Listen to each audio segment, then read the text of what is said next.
Sekali lagi, shalom. Satu kehormatan bagi saya boleh berbagi dengan teman-teman semua. Thank you buat kesempatannya. Izinkan saya tadi udah perkenalan ya. Saya nggak akan berlama-lama dengan pengenalan. Izinkan saya memulai dengan sebuah pengakuan dosa. Belum apa-apa udah pengakuan dosa ini. Sesuai dengan tema kita tentang ego dan delulu, saya akan memulai dengan pengakuan begini. Teman-teman tahu nggak? Salah satu delulu saya beberapa tahun yang lalu adalah khotbah di Gibeon.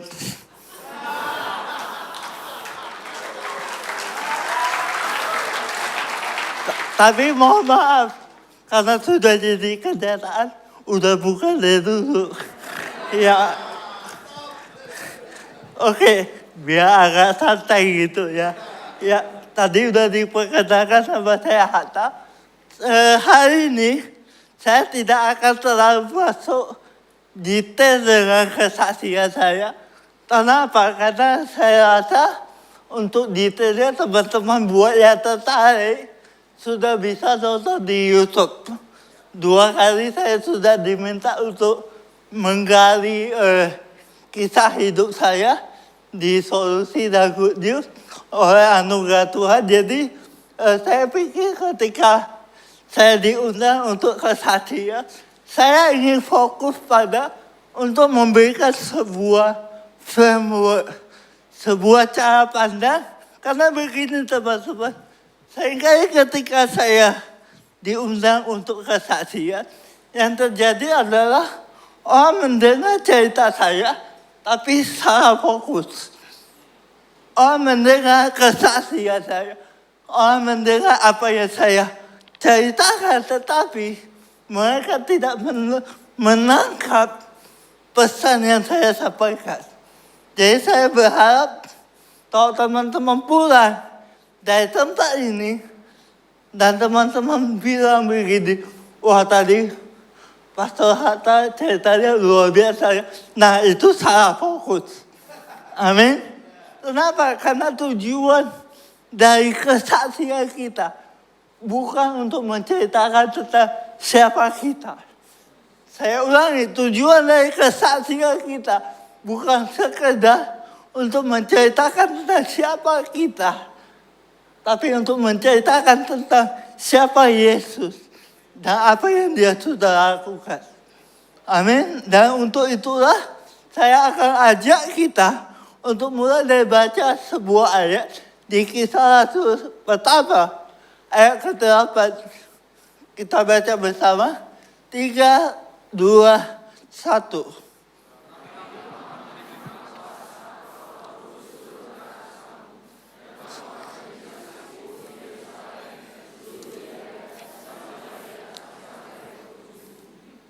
Amin. Nah, poin saya yang pertama adalah begini. Alkitab memberitahu kita, tetapi kamu akan menerima kuasa kalau Roh Kudus turun atas kamu. Jadi setiap orang kita diberikan kuasa ketika kita menerima Roh Kudus dalam hidup kita. Jadi saya percaya di dalam setiap kita, ketika saudara percaya bahwa Yesus adalah Tuhan, saya percaya kita semua punya Roh Kudus yang sama, kuasa yang sama. Pertanyaannya begini, kalau begitu kuasanya untuk apa? Untuk apa kita diberikan kuasa? Apakah untuk melakukan hal-hal yang bikin orang berkata, wah hebat dia, orang ini diurapi, wah hebat dia, pendeta ini, pembicara ini, sakti dan sebagainya. Apakah untuk itu? Saya percaya bukan. Kenapa? Karena ayat ini menjelaskan kepada kita apa tujuan kuasa itu diberikan. Yaitu apa? Dikatakan, dan kamu akan menjadi apa? Saksi siapa? Ku di sini huruf besar. Artinya apa? Kita dipanggil bukan untuk menceritakan tentang diri kita, bukan untuk menceritakan tentang apa yang sudah kita lakukan, tapi kita dipanggil, diberi kuasa untuk menceritakan tentang Yesus dan apa yang sudah dilakukan. Dan itulah yang akan saya lakukan sore hari ini. Saya tidak bercerita tentang apa yang sudah saya lakukan untuk Tuhan, bukan. Tetapi saya ingin menceritakan apa yang Tuhan sudah kerjakan dalam hidup saya. Jadi saya percaya begini, kesaksian itu bukan ajang untuk curhat, bukannya, bukan untuk menceritakan masalah kita, bukan untuk pelampiasan beban hidup, supaya Anda melihat, oh orang ini menderita sekali. Bukan. Jadi kesaksian pertama-tama bukan curhat. Yang kedua bukan buat pamer. Amin. Bukan untuk cerita, oh saya sudah begini, saya sudah bikin A, B, C untuk Tuhan. Bukan. Kenapa? Karena kesaksian yang berpusat pada Injil adalah kita tahu tanpa Tuhan kita bukan siapa-siapa. Tanpa Tuhan kita tidak mampu melakukan apa-apa. Dan kita tahu kalaupun Tuhan berkenan untuk bekerja melalui hidup kita, lewat hidup saya, lewat hidup teman-teman, itu semata-mata bukan karena seberapa baiknya kita, tetapi karena Dia yang baik terhadap kita. Dia yang mau bermurah hati untuk melakukan pekerjaannya dan menyatakan dirinya di dalam hidup kita. Jadi dari pembukaan ini, saya ingin memastikan kita semua bahwa fokus kita adalah Yesus. Biarlah Kristus dinyatakan, Injil diberitakan, dan kita dilupakan. Saya ulangi, biarlah Kristus dinyatakan, Injil diberitakan, dan diri kita dilupakan. Karena hidup bukan tentang kita. Hidup adalah tentang Yesus Kristus.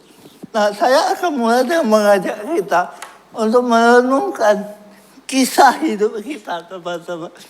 Saya percaya setiap orang punya cerita masing-masing. Dan seringkali kita menempatkan hidup kita itu seperti sebuah titik di tengah-tengah lingkaran yang besar. Seringkali kita melihat hidup kita, kisah kita, itu seperti sebuah siklus kehidupan.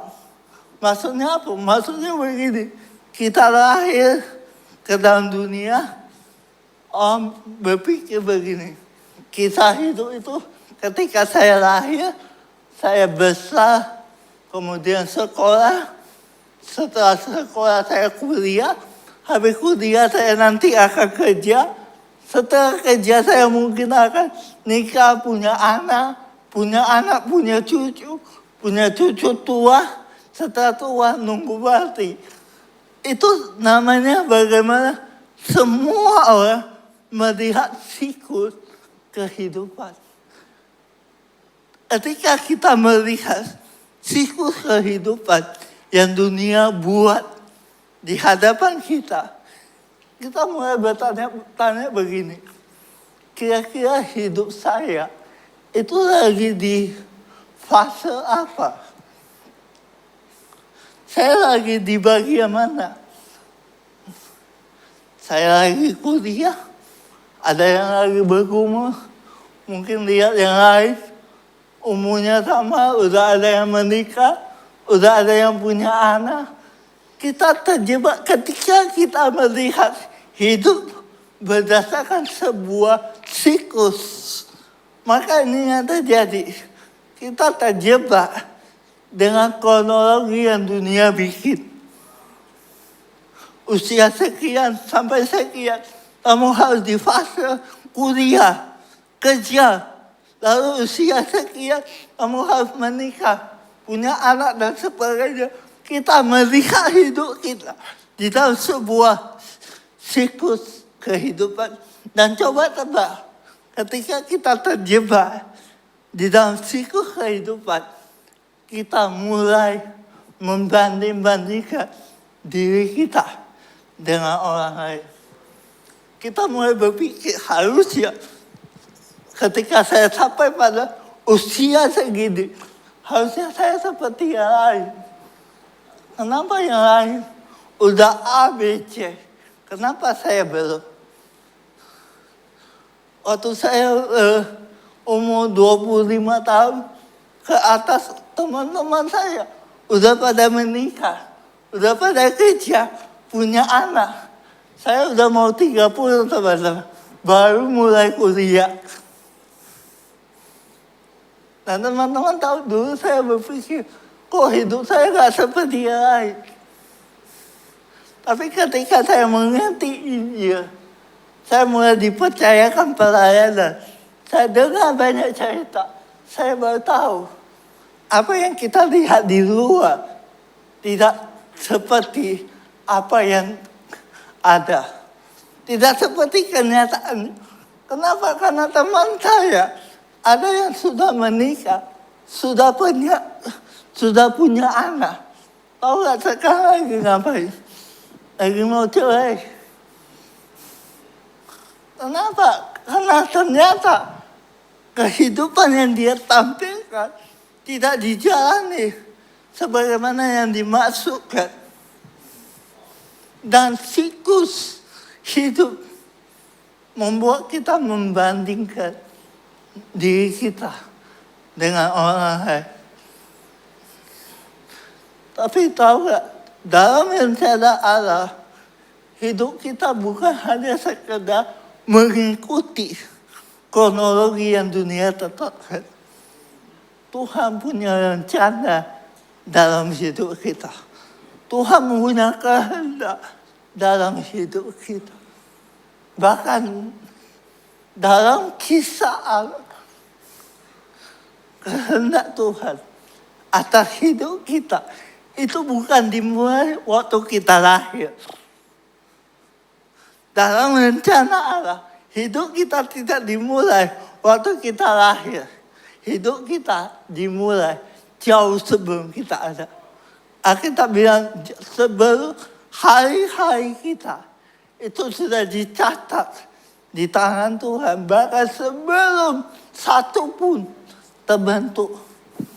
Artinya apa? Sebelum kita ada, Tuhan sudah memandang hidup kita. Dia punya rencana, dia punya kehendak, dia punya hal-hal yang dia mau kerjakan lewat hidup kita. Masalahnya adalah begini, seringkali kita terfokus pada titik hidup kita sendiri. Kita pikir diri kita adalah pusatnya. Kita pikir segalanya adalah tentang diri kita. Apa yang saya mau capai dalam hidup saya. Apa yang saya mau lakukan dalam hidup saya. Kita hanya jadikan Tuhan. Kalau kita punya kepentingan dengan Tuhan. Dan itu yang saya lakukan dengan Tuhan. Saya lahir dari keluarga bukan Kristen. Saya lahir dengan kondisi sebagai disabilitas. Seperti yang teman-teman lihat. Ketika saya masuk sekolah, itu saya dari Medan ya. Itu semua sekolah menolak saya. Ketika mau daftar sekolah-sekolah pada takut terima saya. Kenapa? Alasannya dua. Pertama, takut saya tidak bisa menerima pelajaran dengan baik. Karena saya dikira idiot. Kedua, takut saya tidak bisa berkomunikasi. Puji Tuhan hari ini teman-teman saya ada di mana-mana. Kenapa? Dulu orang berpikir orang seperti saya itu gak bisa ngapa-ngapain, gak punya masa depan. Orang tua saya gak punya pilihan. Saya masuk ke SLB. Tahu SLB? Sekolah luar biasa. Dan anak-anaknya pun luar biasa. Kenapa saya masuk sebagai anak kecil yang nggak tahu apa-apa? Saya lihat teman-teman saya kaget. Ada yang ketawa-ketawa sendiri. Ada yang nggak ada angin, nggak ada hujan, nangis. Tiba-tiba teriak, nggak jelas. Sebagai anak kecil saya bingung. Ini sekolah apaan ini? Ini teman-teman saya orang ada semua. Saya nggak sadar diri saya juga sama. Saya dimasukkan ke sekolah itu lebih kurang setahun. Setelah setahun orang tua saya dipanggil pihak sekolah. Karena dulu bandel sih. Orang tua saya berpikir, waduh, ini Hatta bikin masalah apa? Karena dulu memang bandel. Sampai sekarang masih bandel. Singkat cerita, guru saya menyarankan supaya saya masuk sekolah umum. Begitu saya masuk sekolah umum, saya lihat teman-teman saya. Saya mulai menyadari, kok saya nggak seperti mereka ya? Ternyata saya sadar di situ bahwa bukan teman-teman saya di SLB yang aneh. Saya juga aneh. Sadar diri di situ. Saya masuk sekolah biasa, saya lihat teman-teman saya. Ada yang lari sana, lari sini, lompat sana, lompat sini. Saya lihat diri saya nggak seperti mereka. Kenapa Tuhan? Kenapa saya beda dengan mereka? Dan saya bertanya-tanya, kalau kondisi saya seperti ini, apa yang bisa disyukuri dari hidup saya? Apa yang saya mau syukuri ketika saya tidak memiliki apa yang orang lain miliki? Ketika hidup saya gak seperti apa yang orang lain alami. Tapi teman-teman tahu, ketika hidup kita hanya berpusat pada diri kita sendiri, ketika kita hanya fokus pada titik di tengah, kita lupa bahwa di luar kita ada lingkaran yang lebih besar. Ada kisah Allah yang lebih besar daripada diri kita sendiri. Izinkan saya mengatakan ini. Mohon maaf buat teman-teman yang mungkin hari ini banyak mengalami pergumulan.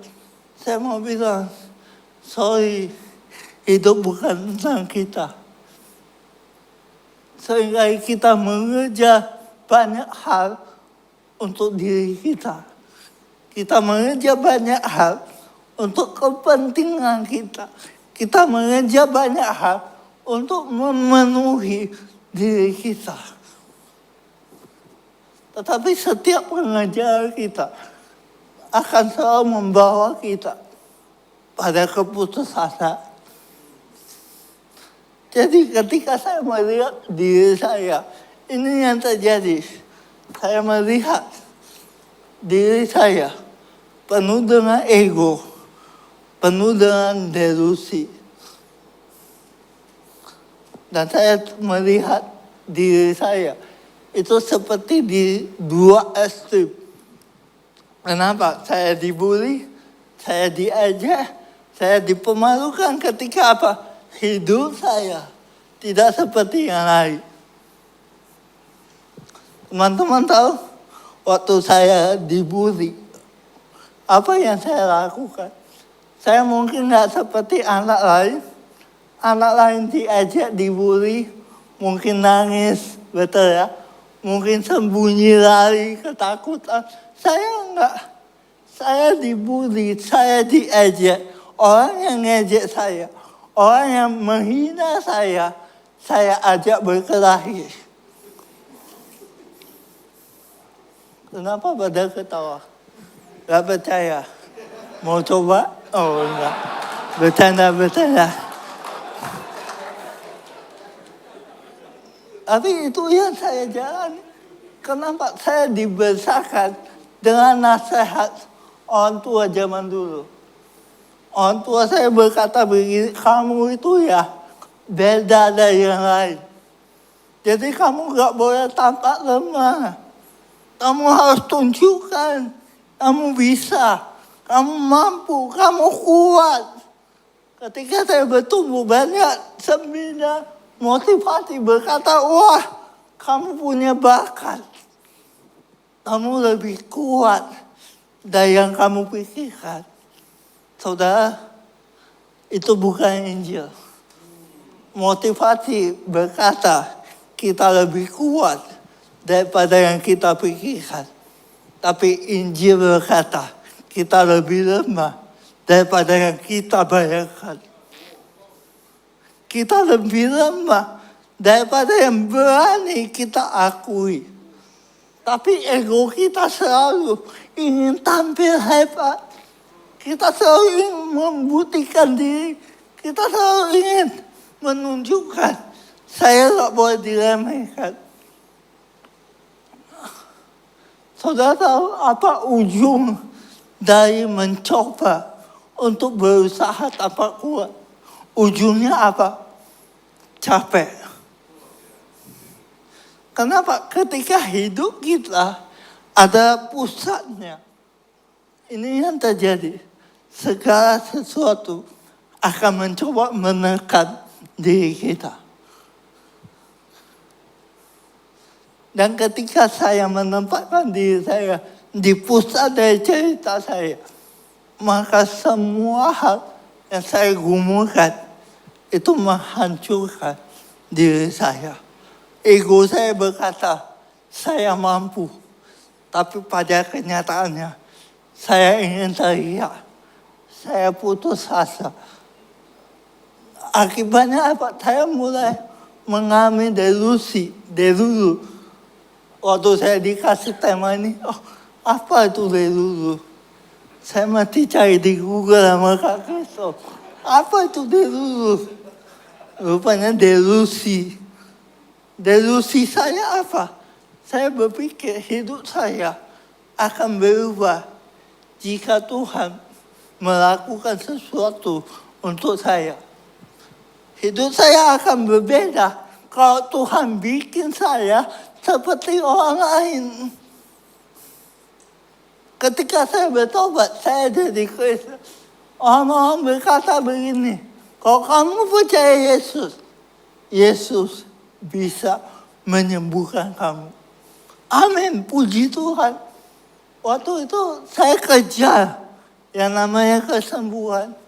Saya ikut banyak KKR, saya ikut banyak seminar, kelas kesembuhan. Saya ikuti. Tujuannya apa? Bukan supaya mengenal Yesus, bukan.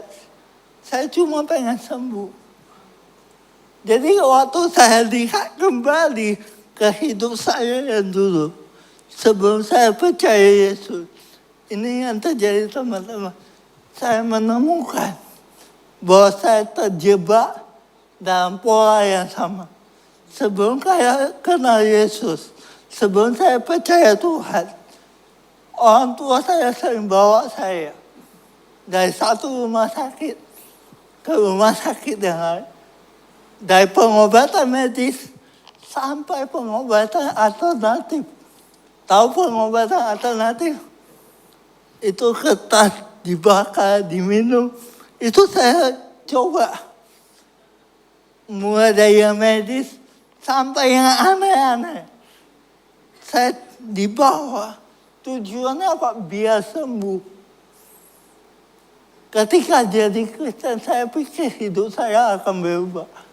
Ternyata saya cuma pindah dari satu KKR ke KKR lain. Satu seminar kesembuhan, ke seminar kesembuhan yang lain. Satu hamba Tuhan, ke hamba Tuhan yang lain. Hidup saya tidak berubah. Nah, saya pernah coba untuk bunuh diri beberapa kali. Wah, mungkin teman-teman gak percaya, kok bisa bunuh diri. Ini yang terjadi. Saya pernah mencoba untuk mengakhiri hidup saya 3 kali, teman-teman. Pertama kali di kelas, ketika saya dibully, saya diejek, saya pengen bikin teman-teman saya itu menyesal. Anak kecil pikirannya udah ke situ. Apa yang terjadi? Saya lihatin teman-teman saya yang lagi ngejek saya, lagi menghina saya, lagi tertawain saya lihatin. Dan di depan saya ada meja, di atas meja ada gunting.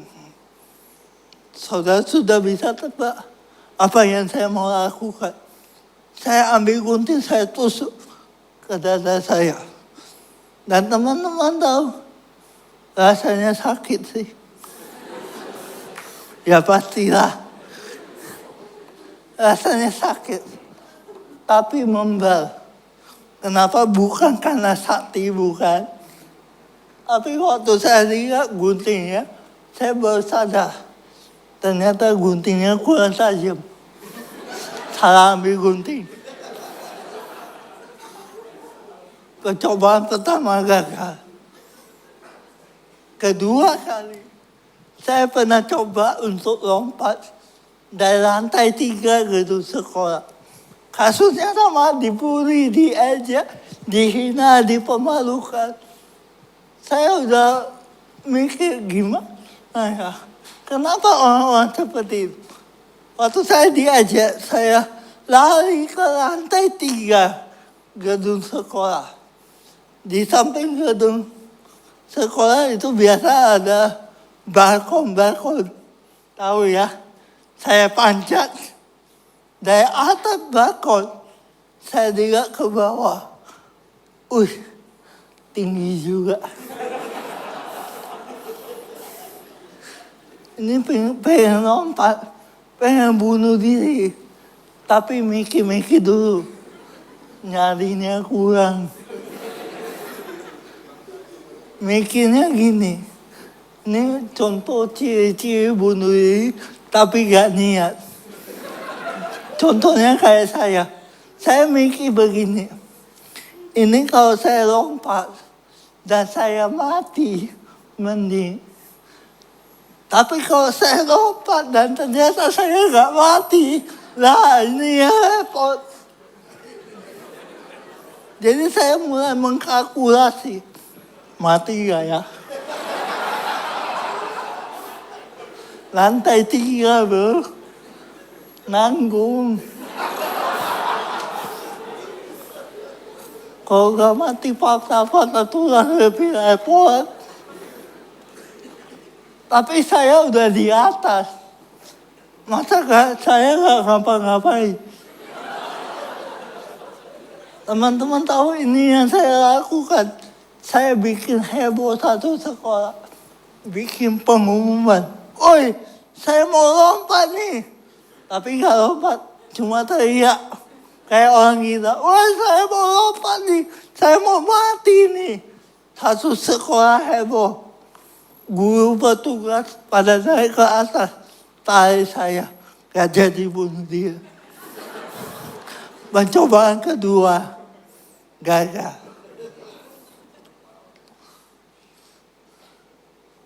Sampai kemudian saya mengerti bagaimana dalam diri saya ini begitu lemah. Tidak ada satu hal baik pun yang saya bisa andalkan. Saya protes sama Tuhan. Saya bilang, Tuhan, kalau Engkau ada, buktikan sama saya. Pendeta-pendeta waktu itu beritahu saya, asal kamu percaya Yesus, kamu pasti sembuh. Saya bertanya, terus kenapa saya nggak sembuh? Iya, soalnya banyak kurangnya. Kurang doa, kurang baca Alkitab. Pokoknya ada aja kurangnya. Hidup saya udah banyak kurang perasaan. Saya mulai mikir, terus kenapa? Tuhan maunya apa? Dan satu titik saya mulai begitu putus asa. Bahkan sebagai orang Kristen, saya merasa saya tidak mendapat jawaban.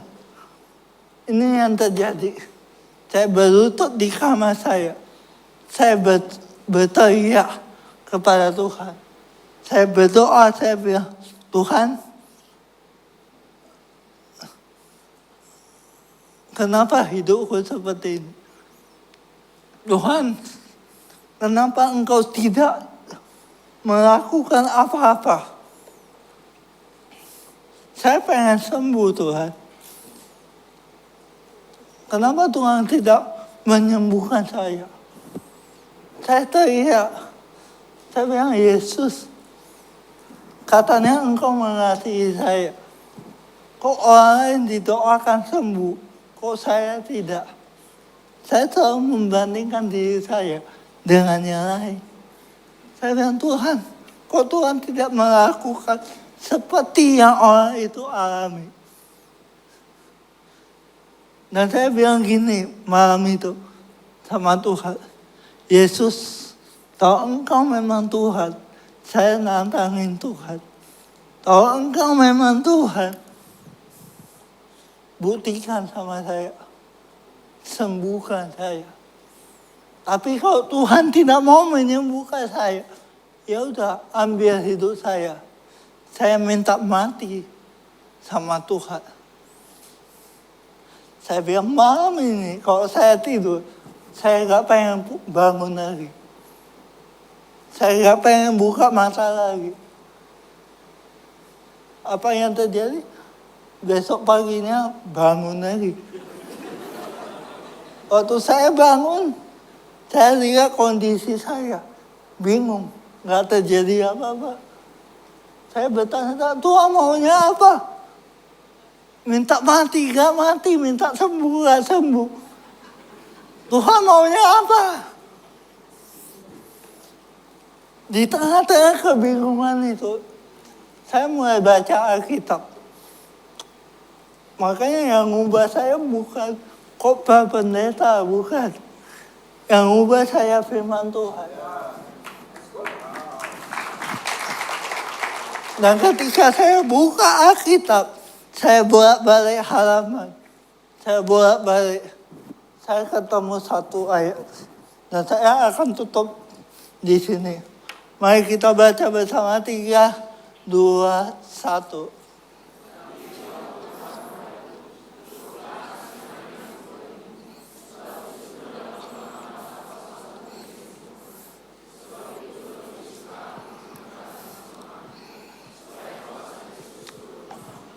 Waktu saya baca ayat ini, kata-kata ini berputar di kepala saya. Cukuplah kasih karuniaku bagimu. Cukuplah kasih karuniaku bagimu. Apa yang saya kerja? Apa yang saya inginkan? Saya pengen sembuh. Tapi Tuhan bilang, cukuplah kasih karuniaku bagimu. Waktu saya baca ayat ini, saudara tahu, saya gak langsung bertobat ya. Mohon maaf. Inilah bukti bahwa kita semua manusia yang berdosa parah. Saya gak langsung bertobat. Saya negosiasi sama Tuhan. Saya bilang, Tuhan, saya akan cukup kalau Tuhan menyembuhkan saya. Apanya yang cukup? Orang keadaan saya masih sama. Cukuplah kasih karuniaku bagimu. Saya mulai pikir, Tuhan, mungkin saya akan lebih efektif kalau Tuhan menyembuhkan saya. Tuhan bilang, enggak, cukuplah kasih karuniaku bagimu. Dan kalimat berikutnya itu mengganggu saya. Sebab justru dalam apa? Dalam apa? kelemahan Tuhan bilang, kuasaku menjadi apa? Sempurna. Tuhan tidak bekerja dalam hidup kita karena kualifikasi kita. Tuhan tidak memakai hidup kita karena apa yang kita miliki. Tuhan bekerja justru dalam apa? Kelemahan. Dan waktu saya mengerti ini, saya benar-benar merdeka. Hidup saya berbeda. Dan saya tahu segala sesuatu yang saya kerja tidak pernah bisa memuaskan saya. Hanya Yesus dan apa yang dia sudah lakukan. Itu yang mengubah saya. Waktu saya ngerti ayat ini, hidup saya berubah. Saya menyadari bahwa di mata Tuhan, saya yang berdosa ini diubahkan dan disempurnakan di dalam Dia. Makanya saya suka dengan tagline Gibeon. Bukan tempat apa? Orang sempurna. Tapi, ada tapinya. Tapi kita semua apa? Disempurnakan oleh kasih karunia dan Injil. Waktu saya mengerti ini, saya bisa bilang gini, ya dalam diri saya, memang saya gak sempurna. Memang saya banyak kegagalan. Tetapi bersyukur, apa yang saya lakukan tidak lagi mendefinisikan siapa saya. Tapi apa yang Yesus lakukan, itu yang menentukan siapa kita.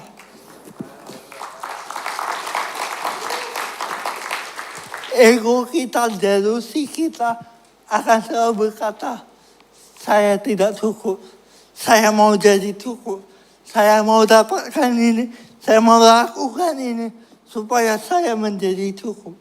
Tapi kita tahu dalam diri kita, tak ada yang cukup. Hanya Injil yang bisa membuat hati kita itu dipuaskan. Dan Injil mengatakan kepada kita, Yesus Kristus cukup bagi kita. Apa yang Yesus lakukan itu cukup bagi kita. Saya akan tutup dengan kalimat ini. Yesus adalah segalanya yang kita butuhkan.